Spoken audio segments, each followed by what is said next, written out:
What's up, guys? We're back at another Digimon deck list for you guys. Purple hybrids. Let's get into it. Now, first off, we playing the eggs. We're running this Exomon and Tusanomon. These two guys are actually debatable for me. I might want to run two of these and three of these, but they are debatable on what I would like to do. One has retaliation, and the other one has a nice combination with a couple of cards we're gonna get into. Is the fact that you trash a card, draw a card. This is really good, actually really good. And the next card I want to talk about that it combos with is Gazimon. So Gazimon, technically what you want to do, you don't want to swing with this card. He's actually able to deterrent the effects of gaining memory some type of way, right? Without tamers. So if you can sit on top of this, it's a great niche combo to sit on top of it, knowing that Gazimon is not going to attack, and you get to still continuously to draw cards. So this combination, I want to go over combos with other cards. So this is how I'm explaining it. So if you go Gazimon on top of this egg, and then you have this card that actually discards cards for you when you play it, you can actually draw two and trash one, which is really good. This deck just draws a ton of cards. Excuse me. This is an effect I want to get to in a minute, but Elegmon is really strong too. And the reason why I was debating on the egg being a 2-3 split is because of this guy. So technically, yeah, you need 10 in a drop for this to even activate. But if you can get a level 6, and this comes in clutch too, is the fact that like the fake expert can bring back the Elegmon at the right time, and then you can evolve Elegmon over the Exomon or whatever this dog is. But it gains retaliation if you have 10 cards in a drop, and then you can blow up a level 6 with the Elegmon, and then blow up a level 3 if they have a level 3 on board, and blow that card up as well, because if it gets deleted, then it dies and you trash a card. So this is really strong. The next card I really like is the Dracomon. Is the fact that you can actually on play this card and get a one cost card out, right, which is Deathclaw, and you're Calling from the Darkness. Now these two cards, since we're on the subject, these two cards are debatable whether how many you would run. So I like the 2 Deathclaw and the 1 Calling of the Darkness. Now the reason I get why Calling of the Darkness, why people want to play 2 of these cards, but my thing is that I definitely do not see enough in the very beginning of the game for Calling of the Darkness to be activated, but I do see a lot of effects that pop off with the Deathclaw. So if you, and on top of that, the security effect is just phenomenal. So but with Calling of the Darkness, you just pretty much add it to your hand. So this has saved me a lot of my games. So you can definitely go Deathclaw into Elegmon, blow it up, and kill off the level 3, and then kill off a level 4 as well. So that play is just so good, man. But me and my buddy was debating on Calling of the Darkness over Deathclaw, and I was like, dude, Deathclaw is way by far better than Calling of the Darkness. But his preference on how you definitely how you build your decks, and totally just looking at both of our decks, how they were played, definitely probably for him Calling of the Darkness, but for me it was Deathclaw. Definitely. Bokomon is really good. There is a niche play that I do want to mention before I just run over this card, because I know everybody plays it and everybody knows what it does. But if you have a tamer out, which is Matt is a whole nother combination in itself, which is I'm gonna get to. But if you have Matt and then you play out the tamer, right, that usually your hybrids will use, what I would call it hybrid use, whatever. But if you have the Matt, you gain +3, right, always. And then you come in and you have the tamer that you want to play over your hybrids with. But if you if you play the Bokomon when you have the tamer out that sets you, then you will go to 0. But if you already have the Kunchi out, or whatever tamer is that you're going over, then you can go into your hybrids, right? For essentially nothing. And then you can swing, especially if you have your egg. You swing with the egg, and then you can come in, play Bokomon, and then swing with the hybrid as well. And if the hybrid doesn't die, you can go over the other hybrid, which is a level 5 that costs you 1, and just give them 1 memory. So that's technically, you can use it that way, but it protects your Bokomon from just dying by any effects or people trying to just kill it off. You know what I mean? So you can get the value out of it a little bit more than it just sitting there on board. So that is another little niche, little combination that I really like to play out. Now, Bushy, Agumon, and Lucimon were my yellow cards that I played. I only ran 3, but again, it is debatable running 3 Lucimons. I probably would sideboard a Lucimon extra over the Bushy, but it's the fact that Bushy is already a 5, but Lucimon is a 13k play cost that you have in your hand, but until you get to 10, then it'll be a cost of 5. So that was the thing that I was just, going over. But that is it. These are usually your hybrids that we're running, which is 444, which is 12, right? These are technically the only hybrids that I'm actually running in the deck, but it's safe, man. Don't worry, man. It's really good. This guy is really beast, especially going over your level 5. I don't know what this dude name is. Rahaman. I guess whatever you would call it. I don't want to embarrass myself, man. Kaisermon, Leo, and then Rahaman, whatever you want to call it. Now, remind you that this guy gives retaliation, which is really strong.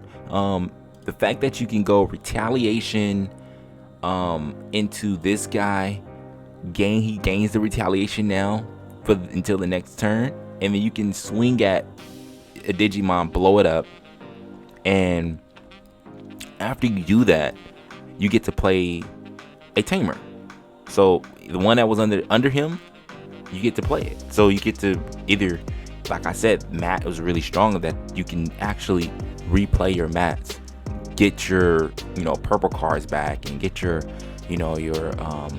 purple options and purple Digimon. This is really strong that he can do that. So good, man. So good. And we're gonna stick to these combinations for a fact right now. So definitely remind you can't get the retaliation if this card goes over the mat. I will have to remind you that, I repeat that you have to be over a hybrid or the Kunchi that you want to use. So it's either this card or this one. You have to go over it with this card to get the retaliation. You cannot go over the mat. Don't mess yourself up. It will happen, but do not mess yourself up. This guy is really strong at just really getting rid of cards off the board for you. So the other combinations I'm going to go over is this guy is the fact that he can bring back your tamers, which is really strong. We already went over the mat, what he does with Matt, and now you can go with Kunchi. So technically, if you're not playing blue and he trashes your cards, okay, cool, you're good to go. But this guy can actually gain a memory when he dies. So it blows up, you gain a memory, right?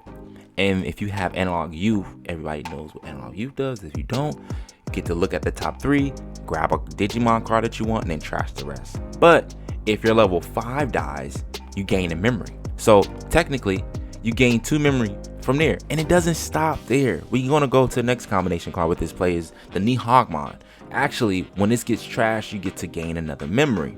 So that's either turn, doesn't matter what turn it is, it doesn't matter. And both of these work in that same way. It doesn't matter what turn these get destroyed, they both all give you the memory. So when this dies on your turn or your opponent's turn, you can technically gain 3 memory. And the reason how you gain 3 memory from the Nihogmon is the fact that Kunchi actually draws your card and trashes a card either turn. So technically the one you'll be trashing is this guy.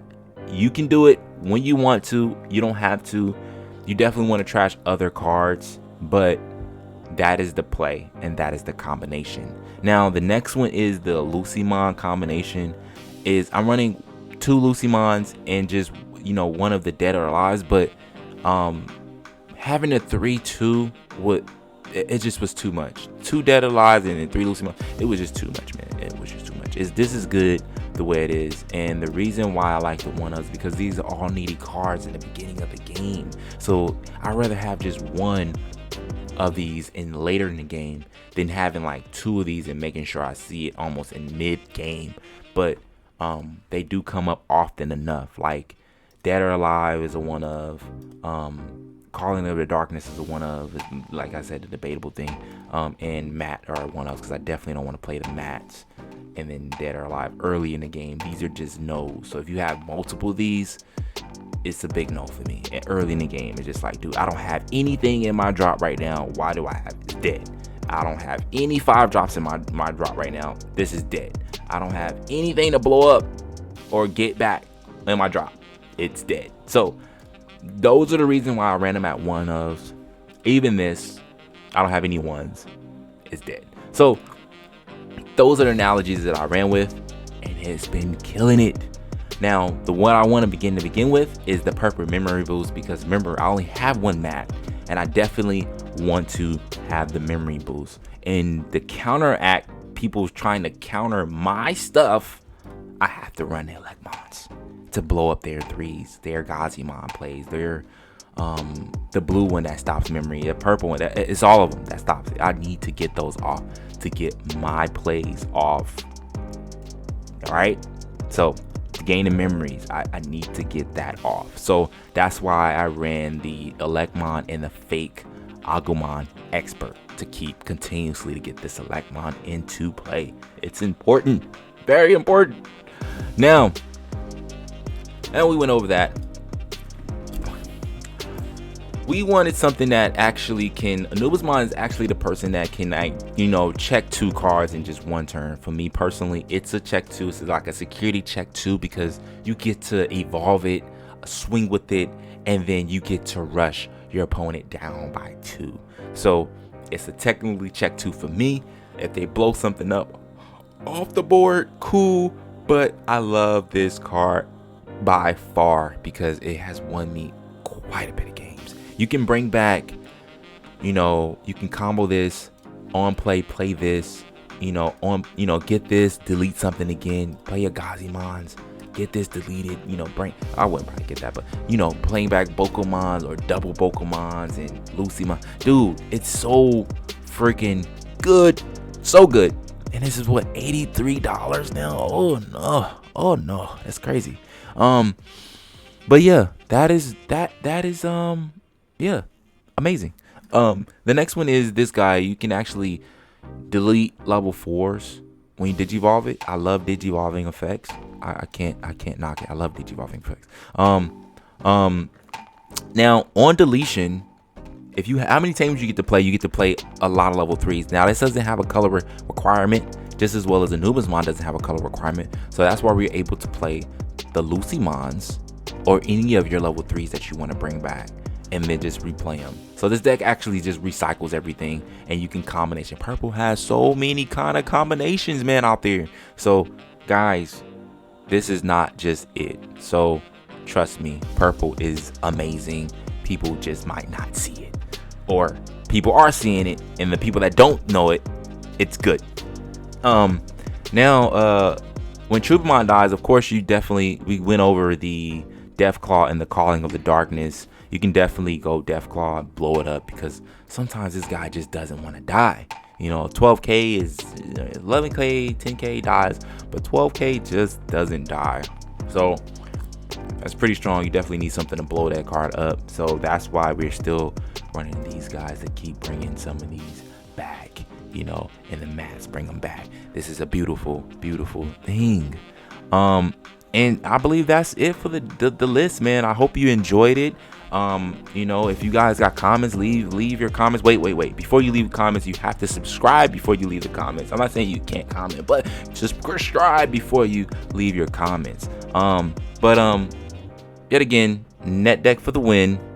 Closed casket toe tags. Nah, I'm just kidding. I'm just kidding, man. Have fun out there, and I hope you guys enjoyed the list. All right, peace.